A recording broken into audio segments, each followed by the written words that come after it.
Assalamualaikum warahmatullahi wabarakatuh. Halo everyone, gimana nih kabarnya hari ini? Semoga kita selalu diberikan kesehatan dan selalu dalam lindungan Allah Subhanahu wa Ta'ala. Amin. Sebelumnya, perkenalkan nama saya Friska Deba Arista, biasa dipanggil Friska, dengan NIM 23963660 dari Prodi Ilmu Komunikasi, Fakultas Ekonomi dan Sosial Angkatan 2023.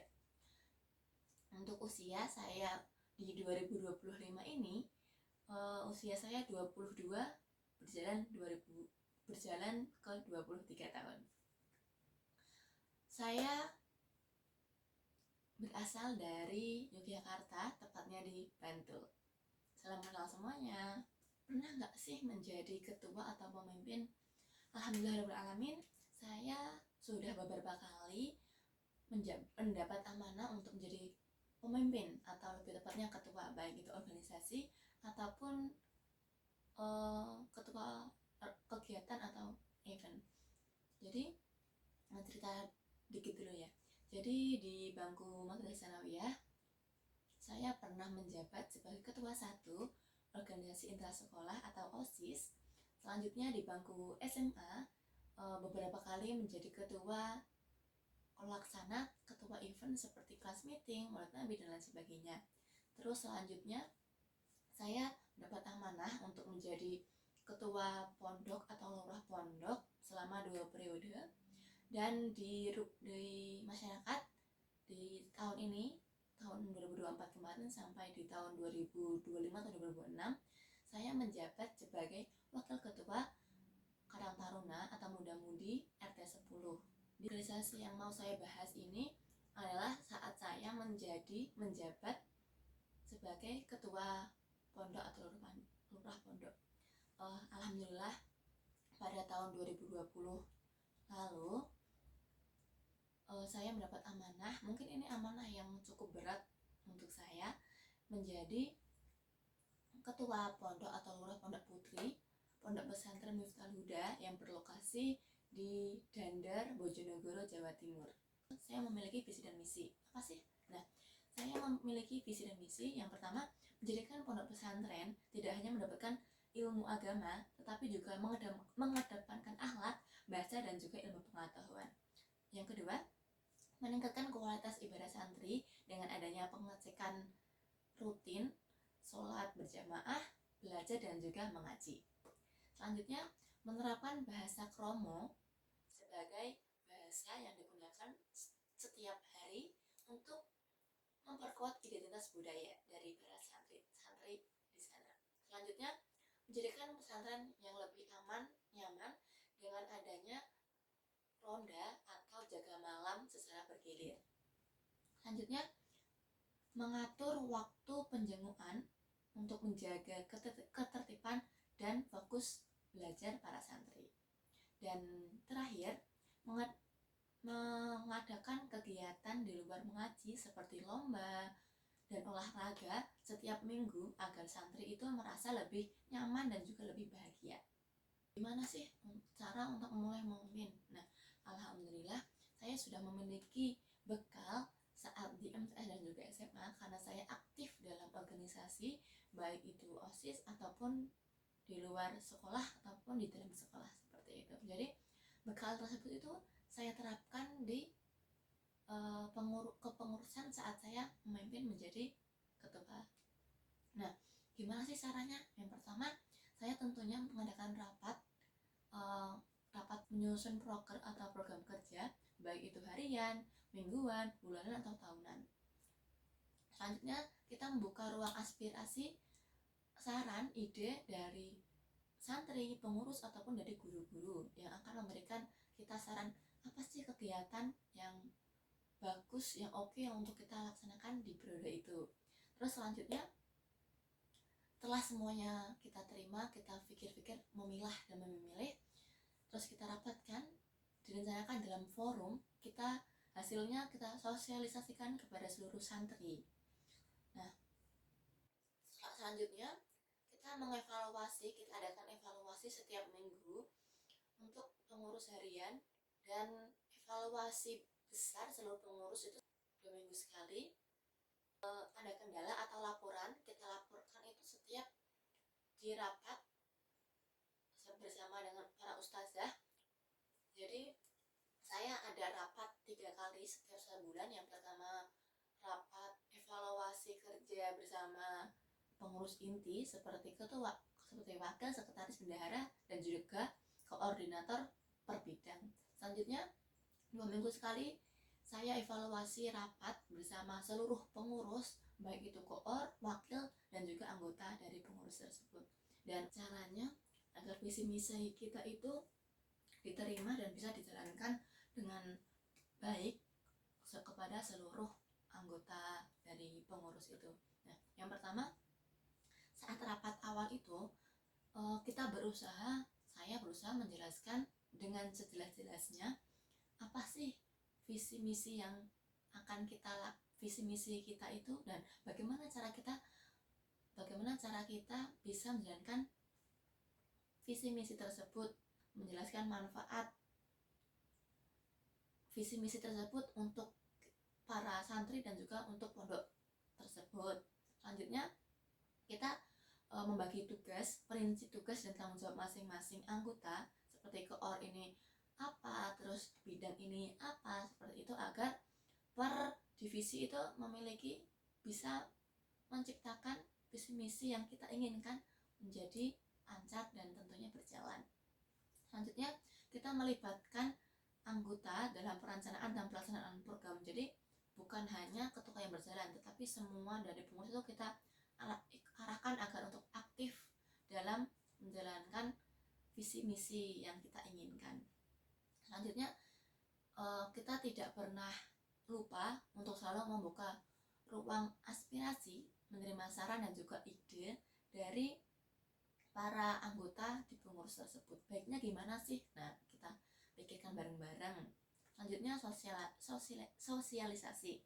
Terus jangan lupa kita selalu mengadakan evaluasi setiap minggu dan atau juga setiap 2 minggu sekali, agar kita bisa memperbaiki kesalahan atau kekurangan dari kegiatan dari bulan kemarin. Sepertinya kita selalu ada komunikasi, menjaga komunikasi antara baik itu pengurus inti, pengurus harian, dan juga kepada seluruh pengurus, agar tidak adanya miskom, agar saat kita menjalankan tugas itu diterima baik oleh seluruh santri dan juga pondok pesantren itu menjadi lebih baik seperti visi misi yang sudah kita pikirkan. Kalau di pondok pesantren itu pasti banyak banget masalahnya, baik itu dari santrinya, dari pengurusnya juga sempat, dan juga atau dari pihak luar, banyak banget. Nah, gimana sih caranya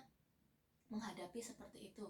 Yang pertama tentunya kita harus memahami apa sih masalah itu sebenarnya, apa sih masalah yang terjadi itu. Kita harus benar-benar memahami masalah apa yang terjadi, bukan kita harus benar-benar mencari informasi itu dengan baik. Selanjutnya apa sih yang menjadi penyebab dari masalah itu terjadi, apa sih sebabnya. Kita harus gali informasi itu dengan sebaik-baiknya, jangan salah sasaran, karena takutnya bukan orang itu yang ngelakuin, tapi kita malah menuduh orang lain. Jangan seperti itu.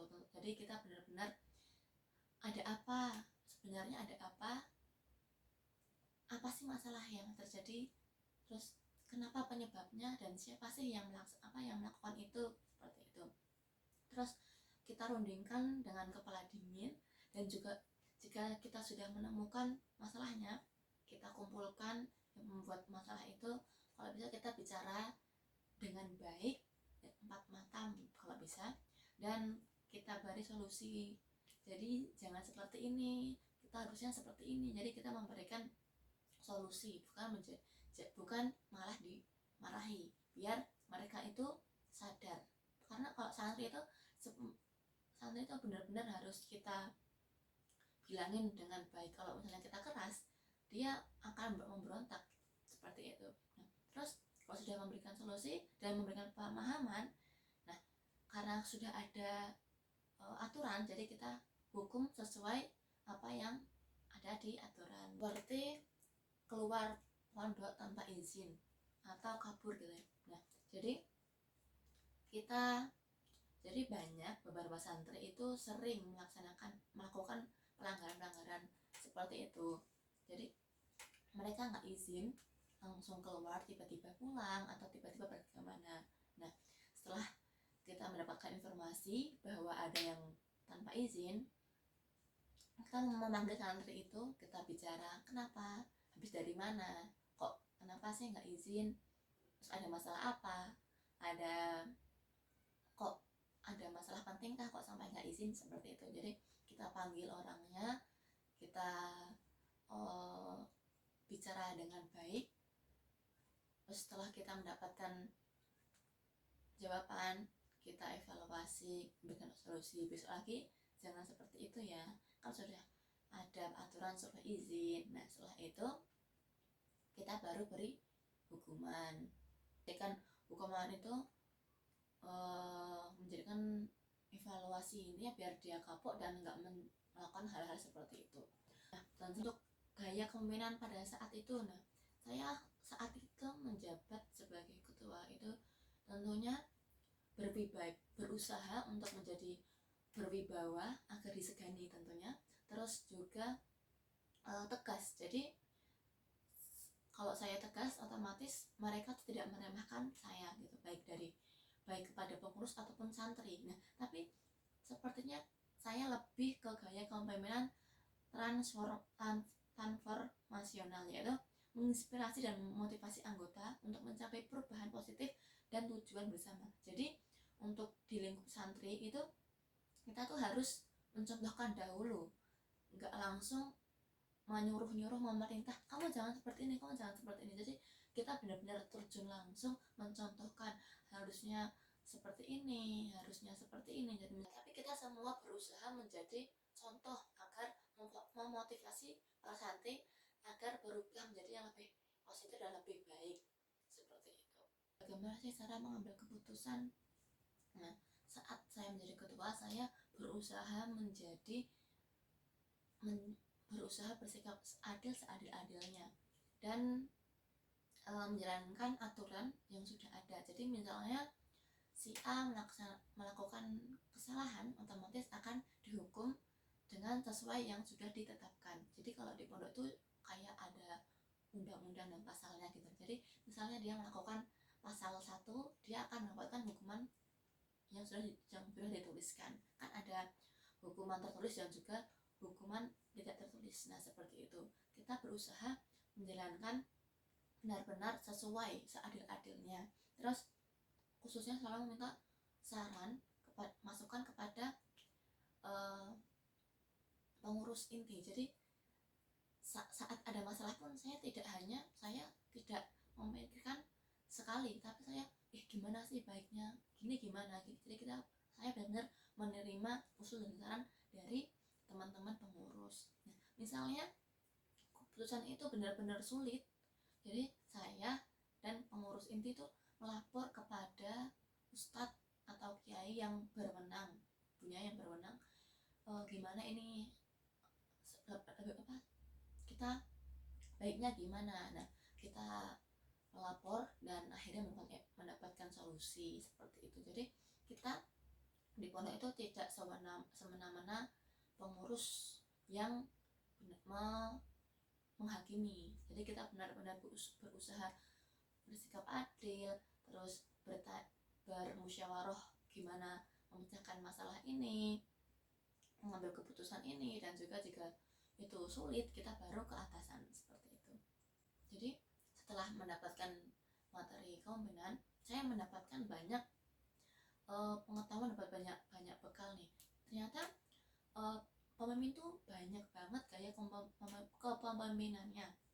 Saya juga lebih mengerti bagaimana sih menjadi pemimpin yang baik. Sebenarnya kita juga bisa mendapatkan jadi cara memecahkan masalah itu tidak hanya dengan cara seperti itu, tapi ada banyak cara seperti itu. Dan tentunya dengan adanya materi kepemimpinan ini membuat kita semakin percaya diri untuk menjadi tidak hanya menjadi anggota, tapi lebih percaya diri untuk menjadi pemimpin, karena kita sudah mempunyai bekal. Dan menjadi pemimpin tuh tidak cukup mengedepankan public speaking, tapi juga harus memiliki jiwa kepemimpinan, terus rasa tanggung jawab, sikap jujur, adil, berwibawa. Mungkin cukup sampai di situ cerita pengalaman saya selama menjadi ketua Pondok Putri, Pondok Pesantren Miftal Huda dan dari Bojonegoro, Jawa Timur. Semoga bisa menginspirasi penonton semuanya, dan jangan ragu untuk menjadi pemimpin. Karena semua adalah bisa menjadi pemimpin untuk dirinya masing-masing. Jika ada kekurangan mohon dimaafkan, karena saya belum pantas jika dikatakan sebagai pemimpin, karena saya juga belajar untuk terjun dalam organisasi. Semoga materi yang ada di kepemimpinan bisa saya terapkan dengan benar dan sesuai di dalam kehidupan, baik kehidupan di masyarakat maupun di kehidupan sosial, dan juga bagi diri saya sendiri tentunya. Sekali lagi mohon maaf dan terima kasih. Sampai jumpa di video berikutnya. Wassalamualaikum warahmatullahi wabarakatuh.